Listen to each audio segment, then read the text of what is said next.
Hello, hello, hello. We're live. Hey, everyone. Hashtag if you're watching this on replay, hashtag replay. Hey, everyone. We're gonna get right into it. As you read in the title today, I'm gonna talk about how to get booked on podcasts. And this idea came from an email that I was sending this morning to a former client of mine named Courtney. Hey, Courtney. By the way, she's an amazing stylist, so go and check her out. Courtney, if you're watching this, leave a comment so people can go check you out because she's amazing into styling people and make them show up with a good first impression. So the topic of this today's episode or today's live came from an email that I was sending to her because she was telling me how where she is right now in her business. And one of the ideas that I had for her is, okay, you need to be on podcasts now. I mean, now that you want to grow, now you want to be seen, now you want to get your message out there. That's an amazing way for you to right now for the step that she's in her business to do that. So then I thought, oh, this is something I can share with the peeps here on LinkedIn and also on Facebook and the lives that I'm doing around. So so let's go stage by stage. So let me tell you why it's important and it's valuable for you to be on other people on podcasts. If you look at it, there's three main ways of client acquisition, right? So you can either do organic, so you can post on social media and do organic posts, and that's how you get your clients. You can do paid media, so that's when you make an ad, either a Facebook ad, the Instagram ad, a TikTok ad, a YouTube ad. So that's paid media. And then the other one is collaboration, right? Collaborations when you do, for example, I could do a joint live with someone. I can do a joint, podcast. I can do a joint video, right? Or a joint venture, right? When I'm promoting the other person's thing to my email list. So collaboration is an amazing way because you tap into other people's audiences, and that's how you grow because you're leveraging their authority within their audience that they already built. And that's how you kind of get that buy-in. And it's amazing because, it's in the marketing game, I'm sure that you've heard that you need to at least have, people say between 7 to 12 different steps or different taps that people have to have within your business. And when you use other people's audiences, you don't need that many because you're leveraging other people's authorities already that they have within their audience, right? So, and the amazing thing about podcasts, it does exactly that. When you are podcasting other people's platforms, they already have their audience. So it already builds your authority and credibility. So that's why that's an amazing way for you to also promote your business, get seen, get out there. So today, so that's basically just the context why you should be doing podcasts if you're not yet doing them, because they are an amazing way and also, inexpensive way, if you think about it, for you to grow your audience. So if you haven't even thought about it, 2023, start thinking about being on other people's podcasts. So now, all very cool, that I'm talking about this, but then you must be asking, so how do I do that? So let me walk you through the process. So when I thought about doing this video, I thought about, okay, let's talk about first the why you want to be doing a podcast. Check, that's done. Now there's two phases. Phase number one, we need to prepare you to be a good guest, or a guest that is strategic. So I'm a marketing strategist, so I love strategy. I'm always thinking about how can we strategize this to come to our advantage. So first, before you even become a guest, let's prepare you to be a guest. The first thing you need to do is to really, would you like to be on a podcast? I'd love to be in your podcast, Sophia. Amazing. I would love to. Please message me. Tell me all about your podcast and I'd love to be a guest. So the first thing you need to do, and by the way, there's a little delay, Sophia, so that's why I only saw this message now. I'm using StreamYard, and there's always a delay with the comments. So the first thing you need to do is to first identify or write down the expertise or the value that you can add to that person's audience, right? So for example, if you are a career coach, let's say you're a career coach. So choose 3 topics that you're really good at, that you can wow people. And after they listen to you, they would love to know more, and start working with you. So for example, if you are a career coach, and I wrote this down just kind of as an idea, you can talk about career fulfillment. That can be one topic. The other topic can be interview hacks and tactics that people can do. You can talk about that. Or you can talk about how can people position themselves to get promotions. So if you're a career coach, that can be something they can do. I'll definitely, let me save this. I'll save the comments, Sophia, and I'm going to go. Me too. After I finish hearing more about what Sally has to say, awesome.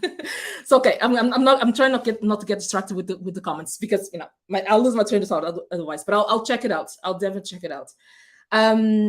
But okay, so what you want to do is write down first, in order to be a good guest, write down yeah, I'll say either 3 to 5 topics that you can talk about, that that you can wow people, that they're like, oh my god, this is awesome. So write them down. So a career coach, I'll just give you the examples. You can talk about career fulfillment, how to position yourself for a promotion, and then tricks and tips and tricks on how to do a good interview. So those are things you can talk about. The second thing you need to do as well on that phase 1 is to create a lead magnet specifically only for your podcast interviews. Why this is important? It's crazy the amount of time that I listen to podcasts, and then at the end of every single podcast, the host always asks, "Hey Jennifer, so how can people find out more about you?" And my strategist mind, and my strategist heart bleeds every time someone says, "Oh, they can just go on my Instagram and follow me, or they can just email me." No. No one's going to just eat. You have to understand, people, we're awkward, we're lazy, we're like, a lot of work. You just heard this amazing person. Now you have to find the pen, write the email. What? It's too much, right? And then what are you going to write on that email? Make things easy for the person, right? And make it like they are missing out on something if they don't do it. So create a lead magnet specific for podcasts, and that actually talks about those 3 or 5 topics that you created earlier. So you can create a lead magnet specific for, so for example, let's say that you talk about the 3 tips for interviews, and then this lead magnet has like 10 tips, right? So for example, at the end of it, when people ask, "Oh, where can people find out more about you?" Oh, they can go and download or watch this training that I created on, the top 5 tips, or the top 5 mistakes that people do on interview.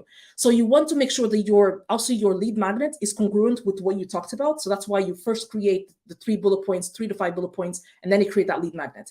And it's important for you to have a lead magnet, because you don't want only people to email you and follow you, but you want them to join your email list. I have no idea the amount of times I talked about email list on these lives, like the importance for you to create your own email list. That's the beauty of having a lead magnet as well for podcasts. Also, because my nerd mind, I love data, and because if you have a lead magnet specific for podcasts, then you can see how your podcast interviews are being effective into you acquiring more leads and not lead magnet, sorry.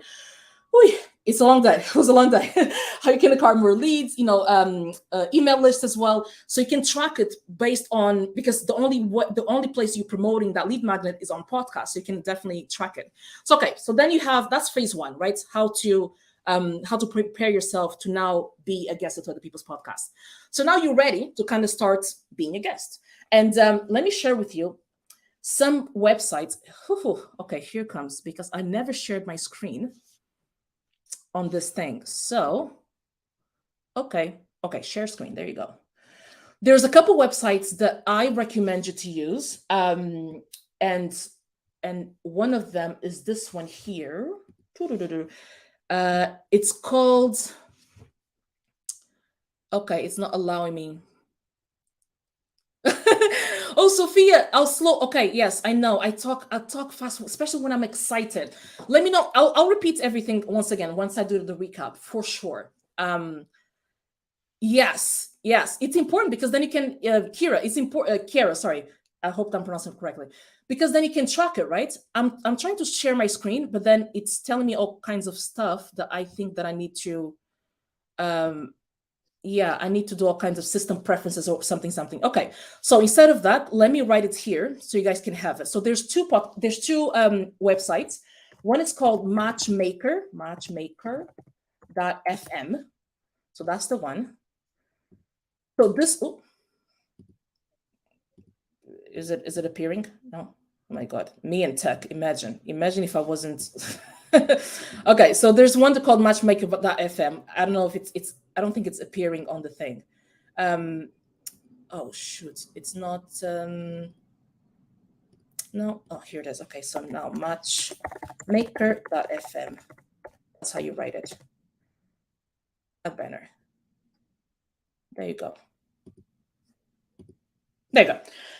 Matchmaker.fm. That's the one. So that's the one. And I wanted to share my screen so I could show you. But basically, as the name suggests, it's basically a matchmaker. So basically both podcast hosts and also podcast guests, they create Sophia, so you understand. You get you also get I get giddy. Like I'm a total nerd when it comes to this. But so basically, this is based a matchmaker. So both podcast guests and podcast hosts, they create. Thank you so much, Alden. Thank you for putting it there. They created a profile, and you can basically, for you, if you are a podcast guest, you create your profile as a podcast guest, and then you are matched, or you're shown the different podcasts to find the match your preferences that you put on when you're making your profile. It's amazing.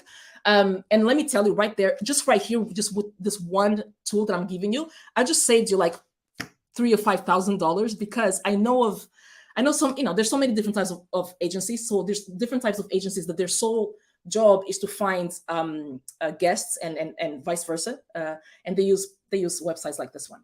So there's this one, there's the matchmaker, and also, yeah, and they charge like $3,000, $5,000, to do all that work. So you can do it yourself. It's easy. There's another one called, it's called, let me copy paste it, because it's called podmatch.com. So let me put that one here. And it's the same thing. It's a shame that I cannot share. So that's the website. It's a shame that I cannot share my screen, because that I would love to see for you to see how it works. But yeah, I think you can figure it out. You're welcome, Sophia. So Podmatch is the same thing. Basically, you will go in there, you create your profile as a guest, and then you create and then you basically match. I think with the free, if I'm not mistaken, with the free account, they will give you 5 matches per day, something like that. Some 5 free matches, but you can also do your own search as well. So those are ideas for you to. Those are the different tools that I would recommend. There's others, but I don't recommend them because they're not that good. Those are the 2 top ones that I like, and they're like very user friendly as well. So then, when you find your podcast, let's say that you find your podcast, you basically send them. You send them basically an invite or a suggestion for you to be a host, for you to be a guest at their podcast, and basically that's it. The important thing, you want to make sure, because you have to always think to the mind of the person that you're selling to, right? Even though you're not selling anything, but you're selling the idea for them to host you at their podcast. So you have to think about what's in it for them, right? So you have to think about how can your information be beneficial for their audience, because they're only in the business of creating content. Good content is going to serve other people. So make sure, that's the other step 3 as well. When you're looking at podcasts, and me being a strategist, and I'm always looking at strategically, think strategically, not only the podcasts that are a direct correlation with your business, but also podcasts that are strategic for you to be a part of, because your target audience also listen to those types of podcasts. Let me give you an example.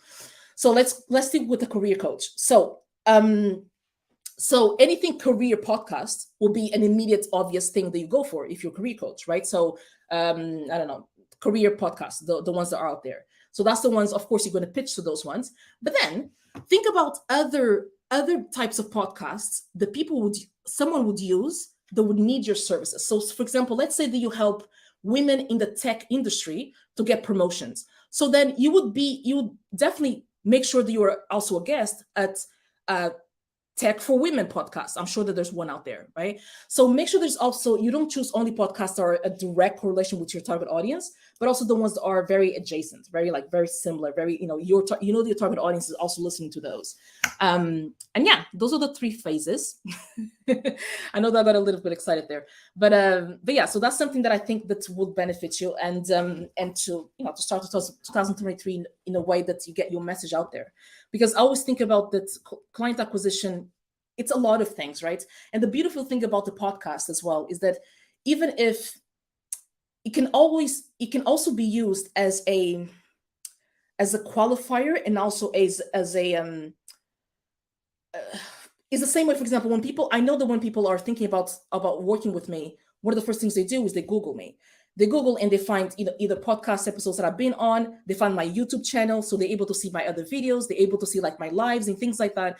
And that only solidifies the fact that I say who I am and I'm good at what I do. If I am good. So the cool thing about you being in the podcast as well is that even if clients don't come directly from that podcast, but the people that do Google you or the people that do find you, they'll just kind of, oh, okay, she's also been in the, it kind of solidifies the fact that you're authority.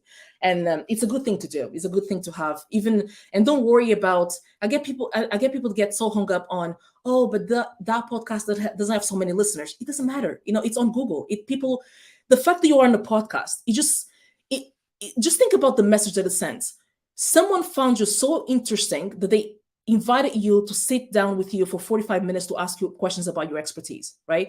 That automatically gets you in the authority position. Just in the same way that if you're an author, that automatically gets you in an authority position. Authority, right? So those are the beauty of the things that, being an author and being a podcast guest can give to you. So yeah, I'm way past my 10 minutes. Usually I like to keep this short. But yes, so that's what I wanted to share with you guys today, because I wrote that email to one of my clients, and I was like, I can use this in my life because I think it can benefit other people.